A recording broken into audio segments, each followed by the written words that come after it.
আপনাদের সবাইকে স্বাগত সিনে গসিপে।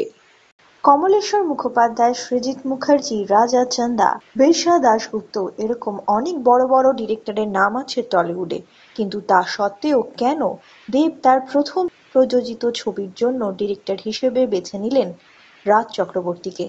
চলুন বন্ধুরা, দেবের মুখ থেকেই শুনে নেওয়া যাক কেন তিনি চ্যাম্প ছবির জন্য বেছে নিলেন ডিরেক্টর হিসেবে রাজ চক্রবর্তীকে।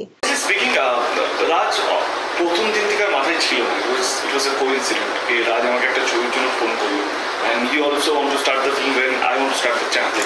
But Raj happened to be a very close friend of mine, and Raj is one of the director who is technically sound. I think I can bet him.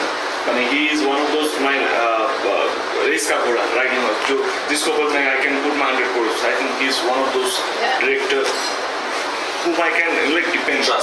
And Rajke bolen দেখ আমি এটা করছি, if you want to do this film can come on board. Then he came and he had the script and all this thing, and he loved it, and that's how we started this film.